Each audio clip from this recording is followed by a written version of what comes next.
Father, we thank you for this session of praise. Thank you for the opportunity you granted unto us to gather together. Thank you for the moment of praise. We appreciate you because you are the sustainer of our life. And hence we are here again this day. Thank you for everything you've done for us throughout the past week. We appreciate you for the new week starting today. Thank you for the moment to hear your word. As we release ourselves to hear from you, we ask you will speak into our hearts, minister unto our soul. May our lives never be the same again. Touch us by the power of your might. Let your name be exalted. Thank you. Jesus' mighty name we pray. Please have your seat. God bless you in the name of Jesus. Our topic this morning is commitment in marriage. And the text we are considering is the same text we considered last week, with the exception of one verse. Two verses, with the exception of two verses. And that's Ruth chapter 1, 16 and 17. Ruth chapter 1, 16 and 17. But Ruth said, "Don't force me to leave you. Don't force me to go back to my own people. Let me go with you. Wherever you go, I will go. Wherever you sleep, I will sleep. Your people will be my people. Your God will be my God. Where you die, I will die. And that is where I will be buried. I ask the Lord to punish me if I don't keep this promise. Only death will separate us." May the Lord bless the reading of his words into our hearts in Jesus' name. Last week we said a lot of things about commitment as we are looking at the subject of commitment to God.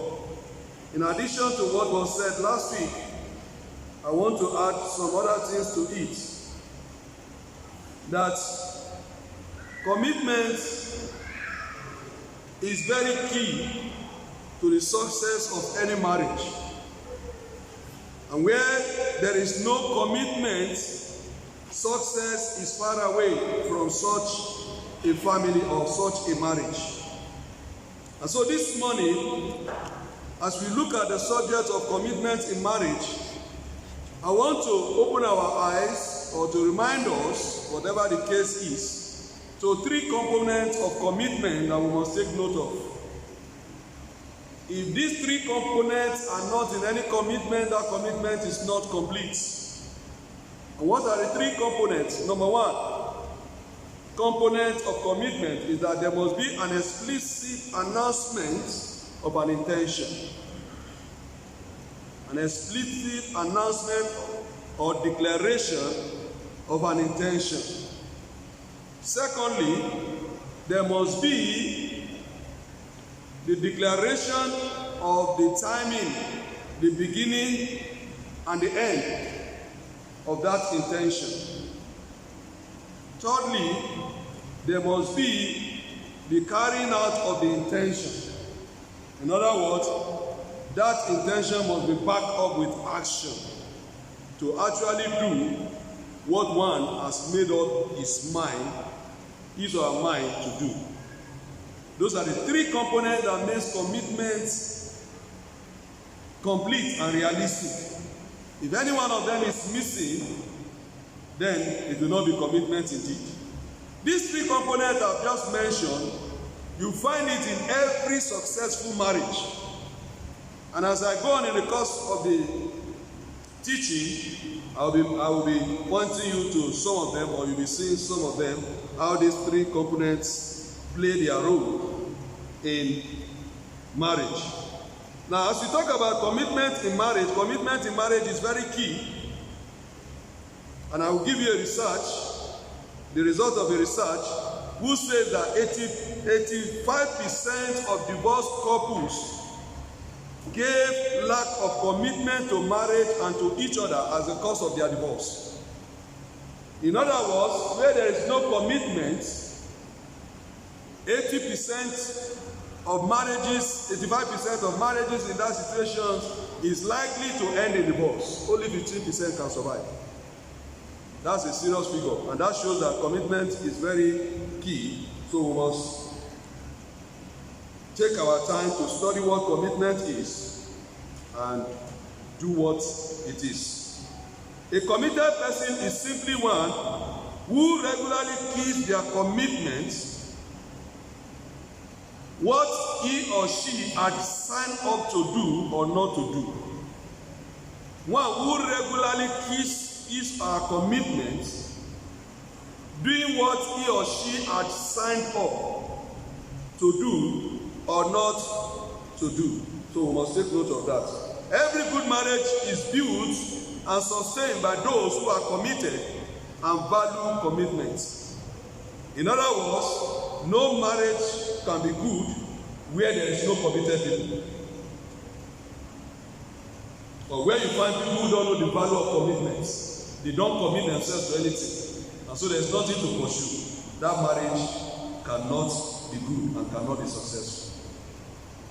This morning, as you look at this issue of commitment in marriage, I will highlight 7 things that commitment in marriage will compel us to do. And as we do them, it will show our commitment to marriage. Number 1, our commitment to marriage will make us to uphold the marital vows. Upholding the marital vows. A committed person knows that marital vows are binding on them. Just like Ruth. Ruth knew that the marital vow she made was binding on her. And she went a step further to tie up herself with a statement by saying, God will punish me if I don't keep these promises I'm making. That's a committed person. Praise the Lord. Praise the Lord. God will punish me if I don't keep these commitments. I wish all married people can come to that conclusion and can make that statement categorically from the very bottom of their hearts, that what they have committed themselves to do in their marriages, they will uphold it, and that God will punish them if they don't do so. How I wish every married people in this world can have this kind of mentality. Then all marriages in this world will have been successful. Unfortunately, we don't see much of that today. Situations where people just break their marital vows without taking it to heart, because they don't uphold their marital vow. It is an aberration. Ruth shows to us that it is good to maintain the marital vow. As of this time when Ruth was speaking, the husband was gone. The husband was no longer alive, but she still continued to maintain the vow she made to the husband, going a step further to say, my mother-in-law, I will go to any extent with her, because I made a vow to our son several years ago. What a committed human being. That's a challenge for you and I. The Lord will help us in Jesus' name. Talking about marital vow, if you look at what God was saying in the book of Malachi chapter 2, 14 to 15, let us look at it together. He says, you ask, why are our gifts not accepted? They were giving gifts and God was not accepting their gifts, so they were asking, why are our gifts not accepted? And the answer came, it is because the Lord saw the evil things you did. When people break their marital vow, God sees it as evil and he calls it evil deed. In other words, there is no difference between a witch, a wizard, armed robber, kidnapper, everybody that does evil, there's no difference between them and those who break marital vows. He says, because he has seen the evil things you did. He went further. He said, he's a witness against you. He saw you cheat on your wife. Maybe cheat on your husband also. Because these days there are people who cheat on their wives. There are also people who also cheat on their husbands in the name of civilization. Bible says he's a witness. Even if every other person is not seeing, God is seeing. That wife may not see, that husband may not see, but God is seeing. Seeing it physically. There is one other cheating today.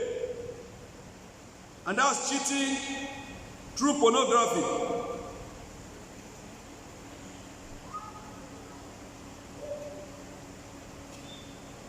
When a married person will be watching pornographic film on net, cheating.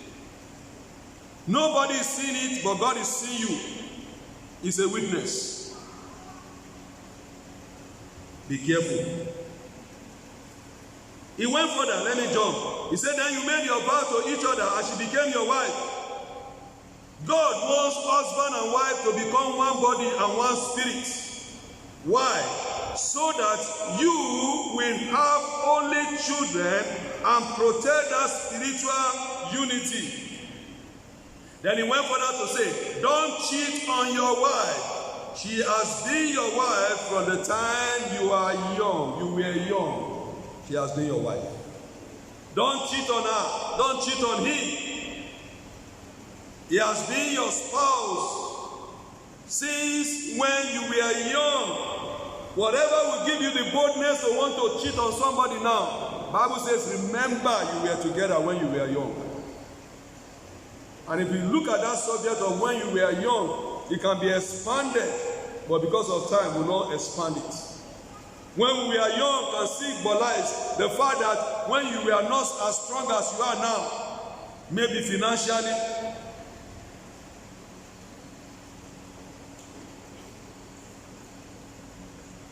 or otherwise, influence, when you were not as strong. Some people will marry somebody, when they marry they were contented, but when position came, they look at them and said that, oh, I'm now too mature for this woman. This woman is too local for me. Then they will break their commitments. Or some women can marry somebody and after a while, because God promotes them, then they now see themselves, they have become so much. Then they break their commitments. When you were young, you were not afraid to be committed to that man or that woman. Now that you are more advanced, you see yourself as too big. You break your vows. God is not happy with such an individual. God wants you to maintain and uphold your marital vows, because your act of maintaining your marital vows will also maintain your spiritual unity. And that's why the unity of husband and wife is not just that of the body alone, it's that of the body and of the spirit. The Bible makes us to understand. There's the unity of the body, there's the unity of the spirit. God does not want them to be broken. Praise the Lord. Amen. Praise the Lord. Because when it is broken, it does not only affect the couple, it affects their children. Time will not permit me to talk on the impact of that on the children, but just take note that it affects the children. And that's why you must take it serious. If you are committed, you will uphold your marital vow, no matter what it takes. Number 2. You must have the spirit of acceptance. A committed person in marriage has the spirit of acceptance. That is like having a large heart that is accommodating. A large heart that is accommodating. Ruth said, your people shall be my people. It was a large heart. She was displaying her large heart. What made it so serious for us to learn from her is that as of the time she was even making this statement, the husband was no longer alive again. But yet, she still said, your people shall be my people. She was so committed to that marriage, to the intent that even after the death of the man, she still saw the people of the man as her own people. That was a great commitment. We must learn from her example. But what do we see today? We see a lot of people today who do not have large heart for anybody.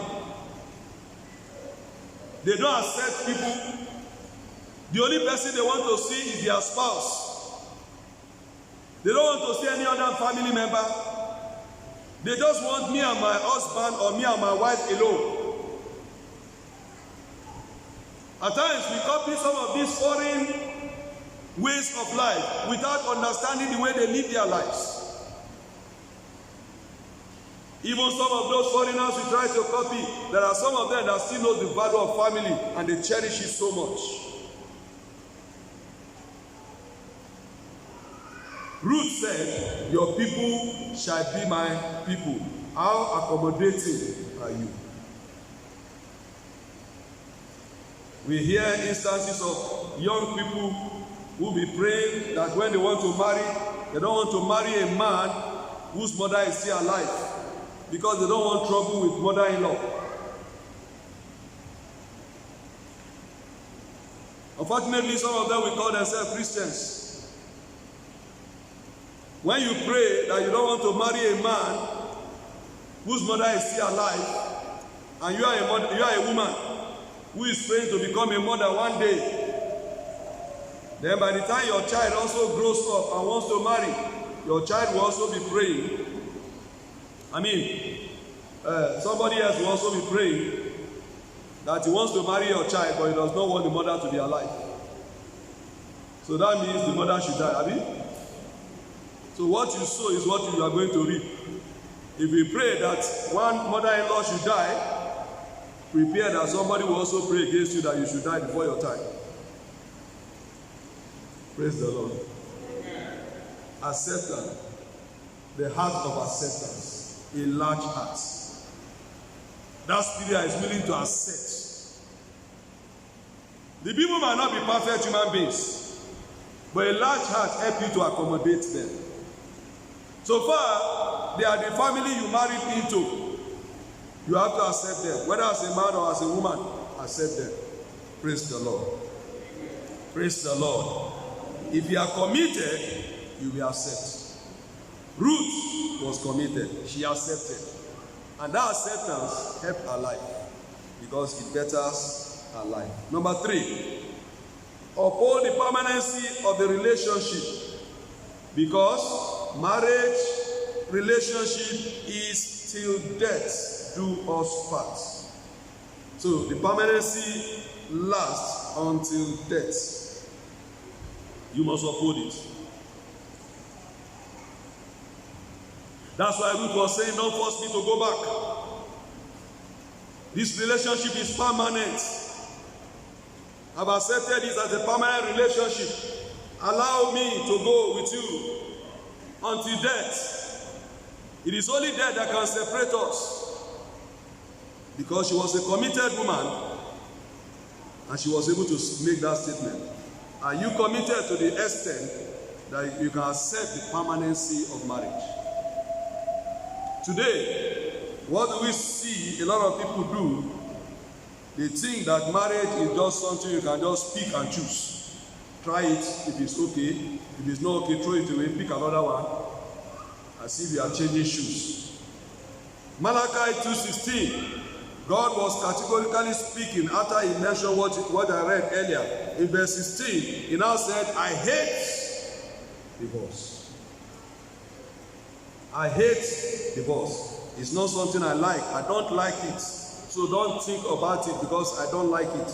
God hates it. So marriage is permanent. Now maybe this will help me to talk to young people, maybe watching me online or listening to me now, that because marriage is permanent, You must be very careful before you enter into marriage. Young people that are yet to be married, I beg you, by the mercy of the Lord, before you enter into marriage, pray and pray well before you enter. Because once you enter, to come out is not easy. So you must be very careful before you enter. Praise the Lord. Praise the Lord. What will make us to be careful is when we understand that this issue, the moment I cross the bridge, to come back is not easy. It will help us to be careful with our lives. It's better to be delayed in marriage, to delay to get married, than to get married hurriedly.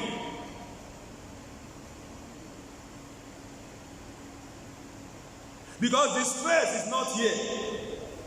The stress might live with you for the rest of your life. That's why you take your time. If anybody is deceiving you, that marriage is easy, it's something you can choose by sight, just tell that person, don't deceive me. If you want to deceive yourself, don't deceive me. I will take my time. No matter the sweet word that somebody is speaking towards you, sweet words does not make marriage. Because after a while, that sweet word will cease. Then you face reality. So you must be careful. It is till death do us part. And people who are married, remind yourself all the time, it is till death do us part. Related to it is the next point.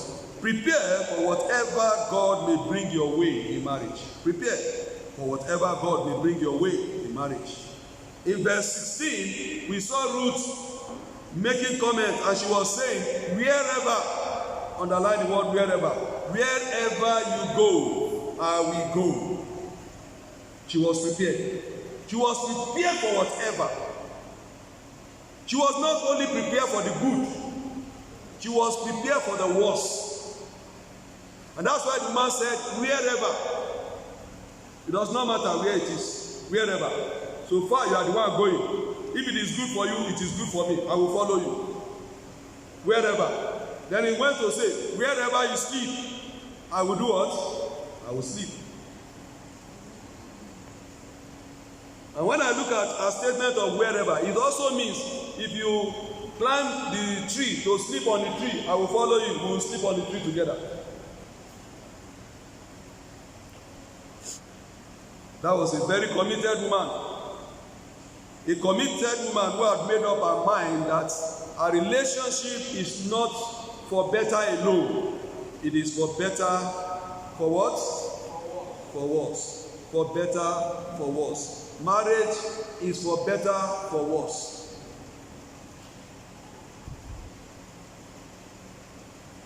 One thing that should bother you before you enter marriage is to ask yourself, is it God that is giving me this marriage? Once you can settle that fact that it is God that is giving me this marriage, then prepare for whatever comes out of it. Whether good or bad. Praise the Lord. Praise the Lord. And you know, the truth of the matter is, marriage is not rosy all the time.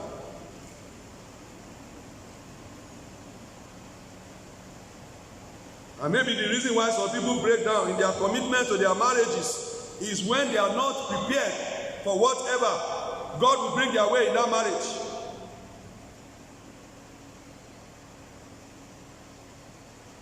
And when they see what they did not bargain for, they are surprised.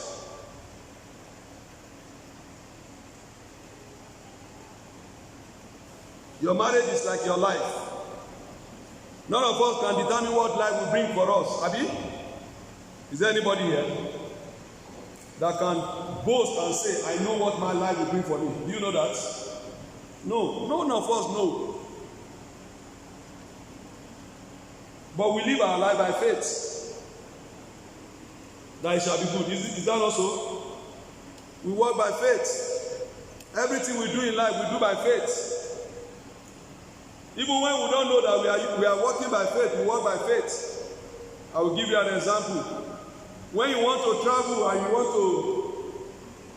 maybe you want to fly, you will enter the aircraft, you will never meet the pilot. How many of you have met the pilot before? I've never met one before. You can only see them maybe while you are waiting to board. You can see crew rolling bus. You don't know which of them is pilot. Even if you know that this one is a pilot because it's wearing white and it looks like a khaki, you don't know who the plane is going to fly. But your own particular plane, you enter your plane, you won't see the pilot. So most of the time they will lock the door to the cockpit so that you won't see. But whether the man is a madman or not, you don't know. Whether he did not sleep well, you don't know. The other time there was one like that, not too long ago, who was flying a plane and crashed the plane. Why? Because he had a problem with his girlfriend. And he crashed all the people on board. That is life. Praise the Lord. Praise the Lord. But you go by faith and you return by faith. In the same way, once you know that your marriage is from God, prepare for whatever God will bring your way. Whether it is good or it is not good, prepare for it. Ruth says, I'm ready for it. But I thank God because at the end of the day, she did not regret it. Abi? That's why the Bible told us in the book of Romans 8:28. It says, all things, does what? Work together for what? For good. For those are what? Are called according to his purpose. What should concern you is not what is happening to you. What should concern you is that, am I called by God? In this relationship, has it been established by God? If yes, then all things in this relationship will work together for my good. Both the bad, the good, and the ugly. Everything will work around for me for good. Eventually, Ruth did not regret her action. Eventually, she was able to succeed in life. I pray that as you listen to me this morning, the Lord will also grant you the grace to succeed in the name of Jesus. I say you will succeed in the name of Jesus. In your marriage, you will succeed in the name of Jesus. Those of you that are yet to marry, you will take time to marry. And when you marry, you will never regret it in the name of Jesus. The Lord will lead you aright in Jesus' name. So, but you must prepare for whatever God will bring your way. Prepare for it. Number 5, sacrifice for the good of all. Committed people sacrifice for the good of all. They die to self. They are not selfish people.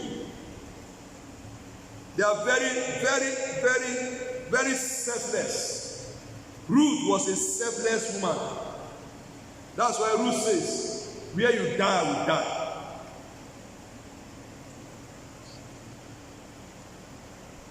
What a selfless woman. She was not thinking of herself. One of the reasons why we have many troubles in marriages today is because the people in marriage, many of them are too selfish. Selfish men, selfish wives. Unfortunately, our society is also promoting selfishness.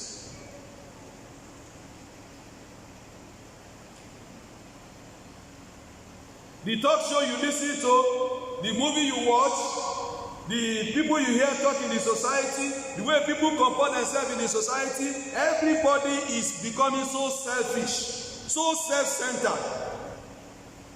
Me, I will not allow anybody to throw my life anyhow. I will not allow anybody to change this. I will not do this. I will not do that. Everybody is just talking about self. Me. Marriage is not for selfish people. If you want to remain selfless, if you want to remain selfish, don't marry. Just be on your own. All the money you make, you use it on yourself. Everything you buy, only you will use it. Because you are selfish. That one, no problem. At least you are on your own now. Then when the chips are down, you will now know what you have signed for. But if you enter into marriage, you must be selfless. Praise the Lord. Praise the Lord. Please, you can read Songs of Solomon, chapter 3, 1-4a. When you get to it, describes somebody there who was selfless. Read it when you get to. I will not read because of time. Number 6, be transparent. Committed people are transparent people.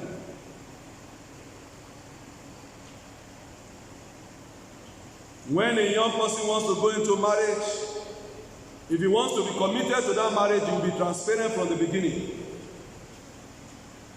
In his transparency or transparency, he opens up his past, both the good, the bad, and the ugly. If he had committed any offense before, he will tell the person he wants to marry that this is who I used to be. Brother Paul gave us that example. He displayed transparency in his ministry. He said, I was one who was not even worthy to be called an apostle, but I found grace. He was transparent. But you see today, when some people want to marry, they want to enter into marriage, they would deceive everybody, deceive themselves, deceive the person they want to marry. Somebody does not have money, is claiming to be a big person. You want to go and visit the girl, you are borrowing somebody's car to go and visit. Then by the time the girl comes in, he does not see car. Wait till they happen. Then problem will start. Where there is lack of transparency, there will always be problem. So even before you enter into marriage, you must imbibe the principle of transparency. Be transparent. The only thing you are not allowed to open for the person you want to marry is your body.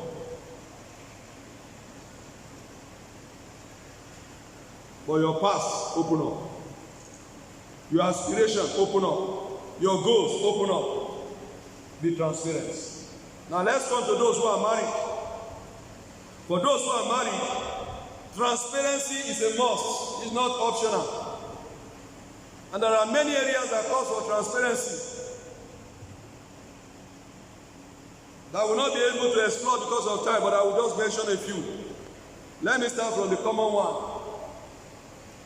Be transparent with your phones. Some men have phones that their wife must not touch. When the phone rings, the woman must not pick. If he's bathing, he's inside the bedroom and the phone is ringing and he knows that the wife is in the room, he will jump out from the bedroom and go and pick the phone. Because he does not want the wife to carry the phone. When you see men behaving like that, there is something wrong. He's hiding something. Maybe he's expecting the call from one woman. He doesn't want the woman to hear. Praise the Lord. Praise the Lord. So if you have a phone that you have password, you better allow your wife to know the password. Because if you don't even do that, you are putting yourself in trouble. Praise the Lord. Praise the Lord. Some of us think that when we are living, we have come to live in this world forever. We don't know that we are in this world for a while.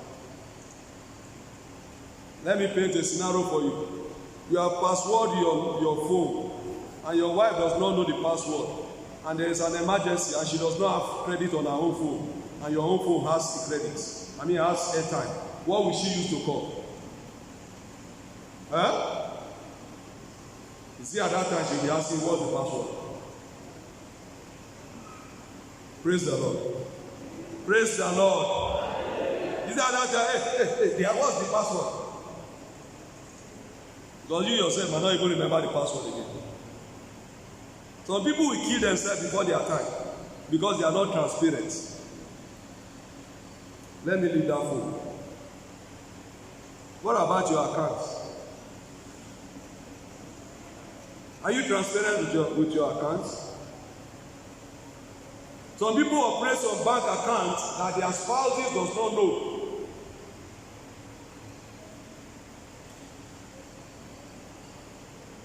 She does not even know that the account exists before you talk about being a signatory to the account. Whether he or she does not know that the account exists. So the account is just you. You alone that knows the account. You alone know what is in the account. The other person doesn't know. If you are like that, you are not helping yourself. Praise the Lord. I want to advocate this morning. If you are listening to me, whether physically or online, and you are married, and you have bank accounts that your wife or your husband does not know, you better make sure that you don't load that account with money. Have a joint account that can be loaded with money. But for the account that it is only you that is a signatory to, you better make sure you don't put money there. You can put some small change, but not big money. Why? Because if anything happens to you, maybe that money is for bankers. Your family will be struggling. Meanwhile, there is money in the account you cannot take. May the Lord help us to be transparent in the name of Jesus. The Bible says in Genesis 2:25, it said both of them were naked and they were not what? They were not ashamed. Where there is transparency, there is no shame. Where there is transparency, there is nothing to hide. The nakedness of the husband is the nakedness of the wife. The nakedness of the wife is the nakedness of the husband. So there is no shame. Transparency makes them to be naked and they were not ashamed. The way God designed marriage, He designed it in such a way that there's nothing that two of you cannot bear for one another. Because you are one. Transparency. Number 7. Beware of the spirit of comparison. If you are committed or you must be committed to your marriage, you must run away from the spirit of comparison. There is a spirit of comparison. Ruth did not compare herself to Orpah. Orpah left when Naomi finished speaking. Oh, by the way, I didn't remember to mention that Naomi was very transparent. Ruth was also very transparent. So she opened up herself to Ruth and said, well, this is who I am. There's no future. But Ruth said, no, I will stick to you. So when she did that, and Orpah carried her bag and left, Naomi saw her leaving, but she did not compare herself to Orpah. She stayed and said, well, Orpah, you can go. Me, I will remain. Because our names are not the same thing. You are Orpah, I'm Naomi. This is my own cross. I will carry my own cross. You can go. We will see again. If you don't see again, no problem. We will see at the other side. Praise the Lord. Praise the Lord. That is a spirit that every good married person must also learn to imbibe. That spirit that does not compare himself or herself with the other fellow. That spirit that will face what God has given to you and face it squarely. Why must you do that? Because I've come to discover that marriages are not the same all through. Marriages are unique. One person's marriage is different from another person's marriage. So when you begin to compare, you put yourself in trouble. Praise the Lord.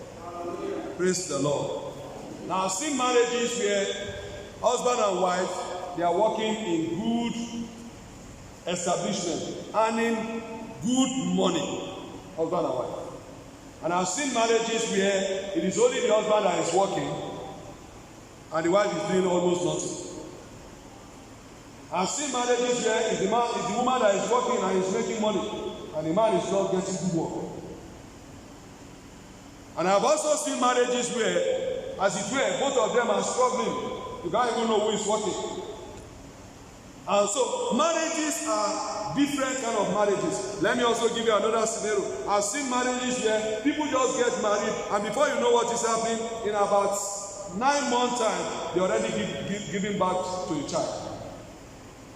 I've seen marriages where they are giving birth to children. What they are just giving birth to is one sex, maybe male alone. I know a man when I was in Wari, all his children, 5 children the man had, all of them boys.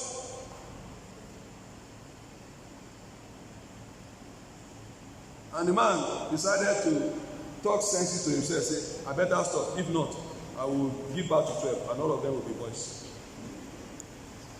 I've seen family where all the children are girls. And I've also seen family where there are boys and girls. Unfortunately, I've also seen family that have been waiting for years, praying to God, still believing God that children will come. Praise the Lord. Praise the Lord. You see, when we now begin to compare ourselves, you look at yourself, you compare to another person, say, why these people won't be, I won't be like this now, why I won't be like this? That's comparing. Before you know what is happening, it will break your commitment in your marriage. And one funny thing with these things is, it does not only affect your commitment to your spouse, it breeds evil. That's where the issue of jealousy comes in. You begin to jealous the other people. Why is their own life moving smooth and my own is not moving smooth? What have I done? This before you know what is happening. Jealousy, hatred will build up in somebody's mind, and the person will not have a clean mind to talk to God again. Commitment to God will also be broken. Commitment to relationship is broken. Because why? We compare ourselves with ourselves. Listen to what the Bible says about comparison. It says, for we will not make comparison of ourselves with some of those who say good things about themselves. But these, measuring themselves by themselves and making comparison of themselves with themselves, are not wise. So when people compare themselves with themselves, they are not wise people. What God is telling us this morning is, no matter the situation you find yourself, stop comparing yourself with another fellow. Of course, you can be praying to God that God, change my situation. That is allowed. But to compare yourself with another person, compare your family with another family, to the extent that people will open mouth and talk anyhow, and they can talk to the husband and say, is it not your maid that is buying motor for their wives? And some husband can also say, is it not your maid that is buying motor for their husbands?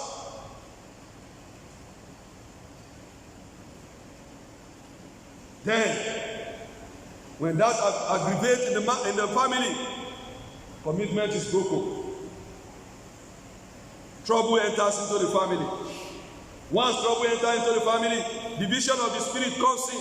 They pray to God. God is not listening to them because their mind is divided. There is no united spirit. There is no united body. This morning, the Lord is encouraging us through His words that we must not compare our marriages with another person's marriage. We can pray to God to change certain situations in our lives, but not to compare ourselves with some other person else. Maybe you are up to the age of marriage, you'll be praying to God and asking God, when will I be married? Up to now, He has not answered you. Don't compare yourself with another person. Your life is unique before God. He has a good plan for you. He will do something in your life. All you just need to do is be committed to Him. Be committed to that marriage He has given to you. No matter what is happening, no matter the stress you are going through, whether economic hardship, whether lack of children for now, delay in childbirth, or lack of job, or whatever the case is, remain committed. Your God is a God that will come to your rescue. How can I say that boldly? I can say it boldly because when I look at the life of Ruth, and I saw the way this woman was committed, she did not compare herself. She was ready for the worst. She did everything that she needed to do that we are pointing out to, because we use our life to bring out this point. Eventually, Ruth was able to live an enviable life. At the end of the day, when Ruth was ending her life, I believe she must have ended by saying, God, I thank you for the kind of enviable life you have given me to live. Praise the Lord. Praise the Lord. But if she did not endure, if she was not committed to the end, she wouldn't have gotten to that point of her life where today we'll be reading about her. Commitment has a beginning in marriage. That day you come together and you are pronounced husband and wife is the day you begin that journey. Commitment has expiry date. The day that death do you part. That's the expiry date of that commitment. The third component is the willingness and the ability to carry out your commitment indeed without allowing anything to falter. My prayer for you is that the Lord himself will help you. I say the Lord himself will help you. He will grant you and I the grace to do the right thing in the name of Jesus.